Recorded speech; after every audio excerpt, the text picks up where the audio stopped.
ये कहानी है दो ऐसे लोगों की जिनकी दुनिया बिल्कुल ही अलग थी। एक तरफ था मुंबई का मशहूर बिजनेसमैन और अंडरवर्ल्ड माफिया अद्विक कपूर, जो अपनी ही दुनिया में मस्त है। उसकी दुनिया में है पार्टीज, क्लब और उसकी कॉलेज गर्लफ्रेंड सलोनी, जिससे वो बेहद जुनून से प्यार करता है। एक बेरहम माफिया जिसमें कोई इमोशन नहीं है, लाइफ है और उसे एंजॉय करना है, ना कोई जिम्मेदारी ना कोई फीलिंग। सलोनी से भी वो इसलिए प्यार करता है क्योंकि सलोनी ही उसके गुस्से को संभालती थी। वे गुस्से में पागल जो हो जाता था और माफिया के काम में उसका पूरा साथ देती है। ओवरऑल वो भी एक नंबर की अय्याश थी और अद्विक को उसकी यही बात पसंद थी। दोनों एक जैसे जो थे। अद्विक के परिवार में उसकी माँ सुधा जी थी और उसकी दादी थी, साथ ही उसका दोस्त और बिजनेस पार्टनर पार्थ। लेकिन पार्थ को अद्विक की ये अय्याशियाँ बिल्कुल पसंद नहीं थी। वो जानता था कि पार्थ को ऐसा बनाने में कहीं न कहीं सलोनी का बहुत बड़ा हाथ था। प्रिया वो एक सीधी सादी लड़की है। गर्ल्स कॉलेज से पढ़ाई पूरी करने के बाद उसके ताऊजी ने उसे एक कदम भी घर से कभी बाहर निकलने नहीं दिया। उसे बाहर की दुनिया में सिर्फ कॉलेज के बारे में ही पता था, जहां वो बस अपने एग्ज़ाम देने जाती थी। उसके अलावा वो कहीं बाहर नहीं गई थी। वो दिन भर घर का सारा काम करती और रात को थक कर सो जाती। इतने सालों में उसके ताऊ ताई ने उसे यकीन दिला दिया था कि वो किसी लायक नहीं है, ना किसी के प्यार की, ना किसी के केयर की, बल्कि वो तो मनहूस है जिसकी लाइफ में जाती है बर्बाद कर देती है। अपने माँ बाप को भी खा गई। बचपन से ये बातें सुन सुनकर पली बड़ी वो जानती थी ही नहीं थी कि उसका कैसा ब्रेन वॉश किया गया है।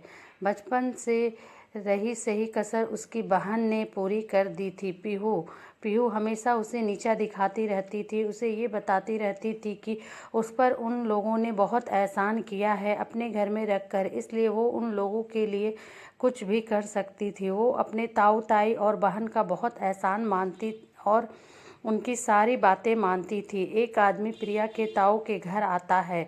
उसकी बातें सुनकर ताईजी चौंक कर, क्या इतने रुपए शादी करने के लिए वो आदमी देंगे? दरअसल वो लोग बहुत अमीर हैं और लड़के की दादी लड़के की शादी करवाना चाहती है, इसलिए कोई सुशील लड़की ढूंढ रहे हैं। पर पहले ही बता देते हैं, लड़का एक नंबर का अय्याश है। उसकी पहले से ही एक गर्लफ्रेंड है और बहुत गुस्सा करता है ताऊ जी पर। हम क्या करें? हम अपनी बेटी की शादी ऐसे लड़के से तो नहीं कर सकते। ताई जी बीच में बोल पड़ी, अजी क्या बात करते हो? लड़के तो शादी से पहले ऐसे ही होते हैं, शादी होकर सब सुधर जाते हैं।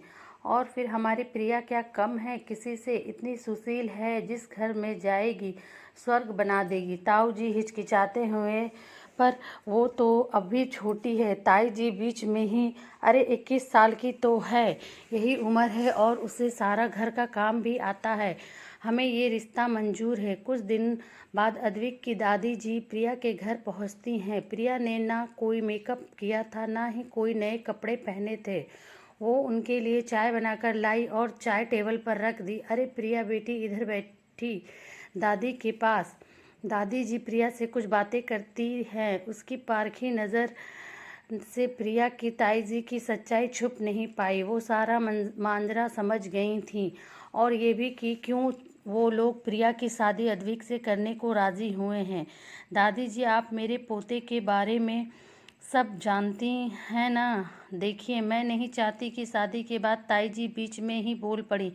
देखिए, हमें कोई दिक्कत नहीं है। जा प्रिया बेटी, तू अंदर जा। प्रिया उठकर जाने को हुई तो दादी ने उसका हाथ पकड़कर अपने सोने की चूड़ियाँ उसकी कलाई में डाल दी। उसने नज़रें झुकाकर उनके पैर छू लिए। दादी को प्रिया बहुत भा गई थी। कुछ दिनों बाद प्रिया शादी के मंडप पर तैयार हुई बैठी थी। ना उसकी आंखों में खुशी थी, ना ही गम। उसका घूंघट बड़ा था जिससे उसका चेहरा नहीं दिख रहा था। अद्विक भी बैठा था। वो बिल्कुल बेफिक्र बैठा था, बार बार घड़ी को देख रहा था कि कब ये सब तमाशा खत्म होगा। दोनों की शादी जल्दी ही निपट गई। अब तक ना अद्विक ने प्रिया को देखा था, ना ही प्रिया ने अद्विक को। सारी रस्में खत्म हो चुकी थीं। दादी जी ने प्रिया को अच्छे से समझाकर कमरे में बैठा दिया था वो कमरे में आकर बैठी और उसकी वही आंख लग गई।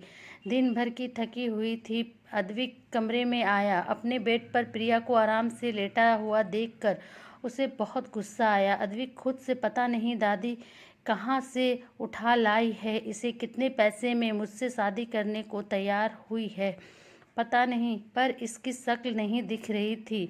वो न जाने क्यों उसकी शक्ल देखने के लिए बेकरार हो गया। वो धीरे से उसकी तरफ बढ़ता है। वो जैसे ही उसकी घूंघट उठाता है वो एक पल के लिए उसके मासूम चेहरे में खो जाता है। कितनी खूबसूरत है उसकी वाइफ, कितनी मासूम है, किसी छोटे बच्चे जैसी। उसे मन ही मन खुद पर गर्व होता है। वो उसके चेहरे पर आई हुई लटों को पीछे करने के लिए हाथ बढ़ाता है, पर वैसे ही प्रिया की आंखें खुल जाती हैं। उसे लगा उसकी चोरी पकड़ी गई, इसलिए वो प्रिया को धक्का दे देता है। प्रिया बेड पर गिर जाती है। प्रिया बहुत डर जाती है और जल्दी से उठकर खड़ी हो जाती है। उसे ऐसा देखकर अद्विक को बहुत बुरा लगता है, पर वो उसे कुछ नहीं कहता। वो गुस्से में ही बोला, तुम्हें सोना है तो मेरे बेड पर मत सोना, समझी? मुझे अपनी चीज़ें शेयर करना पसंद नहीं है। और एक और बात, कपड़े चेंज करके सोना होता है, इतना भी नहीं पता तुम्हें? गुस्से में प्रिया बस उसे देखकर इतना ही कहती है। जी अद्विक और सुनना चाहता था। वो चाहता था प्रिया और भी कुछ बोले, पर प्रिया तुरंत अपने कपड़े लेती है और बाथरूम में जाकर चेंज करके आती है और सोफे पर सो जाती है। अद्विक को ये बात बिल्कुल अच्छी नहीं लगती। दरअसल उसे ये बात बिल्कुल बर्दाश्त नहीं हो रही थी कि ये लड़की ऐसे कैसे उसे इग्नोर कर रही है। वो ना ही उसकी तरफ देख रही है, ना ही अद्विक में कोई इंटरेस्ट दिखा रही है। आखिर ये खुद को समझती क्या है? ये क्या साबित करना चाहती है कि मुझमें कोई चार्म नहीं है, मैं हैंडसम नहीं हूँ, ये मेरी पत्नी है, ये पत्नी की तरह क्यों बिहेव नहीं कर रही? वो गुस्सा होने लगता है और उसे गुस्से में कमरे से बाहर क्लब में चला जाता है। वहाँ पार्थ को वो बुलाता है। पार्थ बहुत खुश होता है ये जानकर आखिर भाभी जी टक्कर की आ गई, जो अद्विक को भाव ही नहीं दे रही है। तभी वहाँ सलोनी पहुँच जाती है। वह अद्विक से बात करने की कोशिश करती है, पर अद्विक उसे इग्नोर करते हुए पार्थ से, सच में पार्थ, मेरी बीवी इतनी सुंदर है कि 1000 परियां भी उसकी सादगी को मात दे। वो प्रिया की बहुत सारी तारीफ करता है, फिर बिना सलोनी की तरफ देखे वहाँ से उठकर चला जाता है। सलोनी गुस्से में पार्थ से, तुमने मेरे और अद्विक के बीच जो आग लगाई है, जब आदू को पता चलेगा ना कि तुमने हमारा रिश्ता तोड़ने के लिए वो सब किया था, तब वो तुम्हें।